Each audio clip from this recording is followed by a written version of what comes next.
Hello, I'm Nicole Killian on Capitol Hill. We have been watching the race for Speaker in the U.S. House of Representatives. Ohio Congressman Jim Jordan is the latest candidate seeking the gavel. But to get here, some historic things had to happen.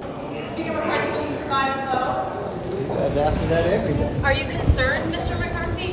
No. Like Congressman Kevin McCarthy's removal, which was the first time a speaker was ousted in U.S. history. On this vote, the yeas are 216, the nays are 210. The resolution is adopted. Without objection, the motion to reconsider is laid on the table. The office of Speaker of the House of the United States House of Representatives is hereby declared vacant. Here's some context before we jump into what may occur next. Florida Republican Matt Gaetz filed a motion to vacate the Speaker's chair. That was not a surprise, if you remember. McCarthy called Gaetz' bluff on Face the Nation. Here's a bit of that conversation with Margaret Brennan. There is a lot to get to with you. I want to start, though, on the news this morning from Congressman Matt Gaetz, who says he's going to seek a motion to vacate. He's going to try to oust you as Speaker of the House. That's nothing new. He's tried to do that from the moment I ran for office. Look. Well, this time he says he's going to keep going. May not get there before the 15th ballot, but it took 15 for Kevin McCarthy. He says he's coming for you. Can you survive? Yes, I'll survive. You know, this is personal with Matt. Matt voted against the most conservative ability to protect our border, secure our border. He's more interested in securing TV interviews than doing something. He wanted to push us into a shutdown, even threatening his own district with all the military people there who would not be paid, only because he wants to take this motion. So be it, bring it on, let's get over with it, and let's start governing. If he's upset because he tried to push us in a shutdown, and I made sure government didn't shut down, then let's have that fight. And they did have that fight. Democrats joined Gaetz and 7 other Republicans to boot McCarthy from the job, claiming he couldn't be trusted. Here's what Gaetz said right after the vote. You wanted us to bring it on, so I guess we did. To whose benefit? People have called you a narcissist. People say that is to your benefit alone. Is it to the benefit of you and to Donald Trump? It's the benefit of this country that we have a better Speaker of the House than Kevin McCarthy. Kevin McCarthy couldn't keep his word. He made an agreement in January regarding the way Washington would work, and he violated that agreement. We are $33 trillion in debt. We are facing $2.2 trillion annual deficits. We face a de-dollarization globally that will crush Americans, working class Americans. Kevin McCarthy is a feature of the swamp. We got to move to the next step. You know, we are not at the end of this process, okay? At most, we're approaching halftime. We've got to be able to assemble a governing coalition. We have to build from a place of trust. The reason Kevin McCarthy went down today is because nobody trusts Kevin McCarthy. Kevin McCarthy has made multiple contradictory promises, and when they all came due, he lost votes of people who maybe don't even ideologically agree with me on everything. Take for example. After McCarthy's exit, House Majority Leader Steve Scalise won the nomination, only to withdraw a day later. Hey, first, let me, I know we've been following this. It's been quite a journey, and there's still a long way to go. I just shared with my colleagues that I'm withdrawing my name as a candidate for the Speaker designee. If you look at over the last few weeks, if you look at where our conference is, there's still work to be done. Our conference still has to come together and is not there. There are still some people that have their own agendas, and I was very clear. We have to have everybody put their agendas on the side and focus on what this country needs. This country is counting on us to come back together. This House of Representatives needs a speaker, and we need to open up the House again. But clearly, not everybody is there, and there's still schisms that have to get resolved. I never came here for a title. I've had some great titles. I'm the Majority Leader of the House, and I love the job I have. I've had big challenges in my life. I've been tested in ways that really put perspective on life. Really, the 2017 shooting, when I didn't know if I was going to make it out alive, taught me what's important in life, and that's my family, my faith, and I'm blessed beyond belief. I have absolutely all the right perspective, and I still have a deep, deep passion for making sure we get our country back on track and get our conference fixed again.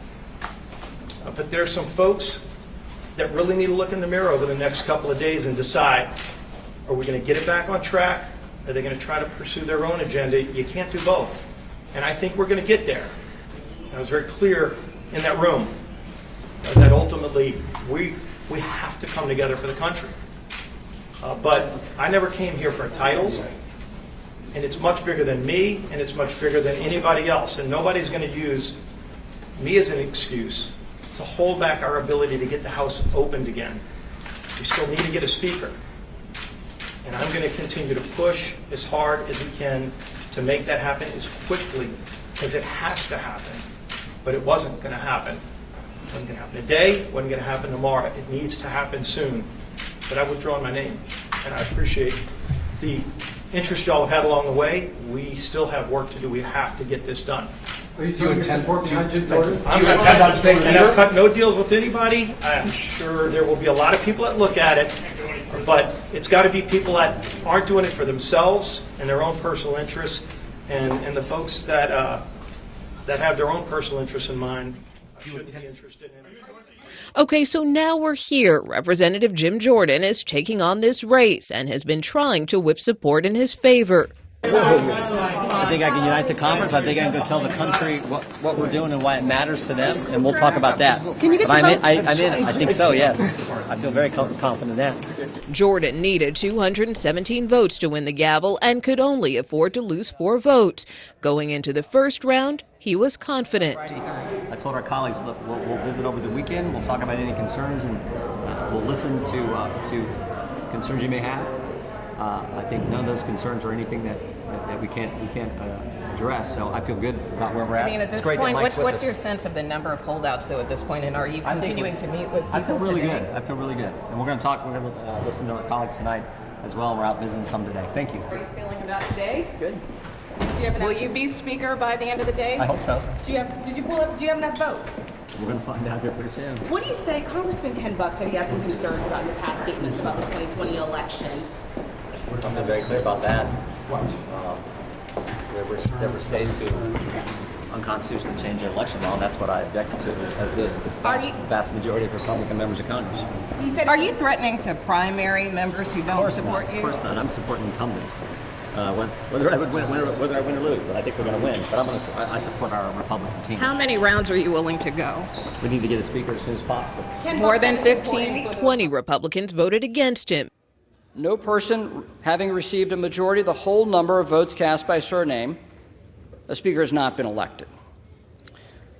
Pursuant to Clause 12A of Rule 1, the chair declares the House in recess subject to the call of the chair. In the second round, that number grew to 22.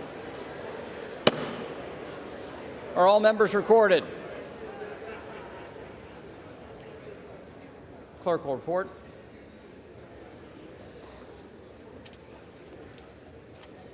On this roll call, 432 members have recorded their presence. The question now recurs on the election of a speaker. The tellers will please come forward to take their seats. You may recognize Jim Jordan as a staunch Trump supporter. Mr. President, did you call for the speaker this weekend for Jim Jordan? I think Jim will be Speaker of the House. He's a fantastic young man. He's pretty young still. And one of the harshest critics of what occurred at an attack on the U.S. Embassy in Benghazi in 2012 that killed 4 people. Libya was supposed to be the crowning jewel of the Clinton State Department foreign policy and the Obama administration foreign policy. This was their example of how it works. Currently, there are some topics that involve Jim Jordan that you may want to keep an eye out for. Here's Scott McFarland's summary on the CBS Evening News with Nora O'Donnell. The 9-term Republican is the face of the Biden impeachment inquiry that has plowed ahead with little evidence. The Biden Justice Department tries to sweep it all under the rug. 2 years ago, he voted to block the certification of Biden's 2020 win. I've never said this election was stolen. All I've said is let's check it out. And he was in close communication with then-President Trump in the days before and on January 6th, seen on this White House call log. He went over to the White House and helped plot the entire thing. He urged publicly people disgruntled about the election to march on the Capitol. Jordan has tried to flip those Republicans who are opposing him, but it has backfired so far. Florida Republican Carlos Jimenez blasted Jordan's strong-arm tactics, including having conservative media listeners flood the phones of Republicans with complaints. You didn't like the pressure campaign? No, I don't. So what's next? As this speaker stalemate plays out, momentum is also building to expand the powers of interim Speaker Patrick McHenry to try to resume legislative business until the House can find a consensus candidate. I'm Nicole Killian on Capitol Hill. I'll be following all the developments, so stay tuned.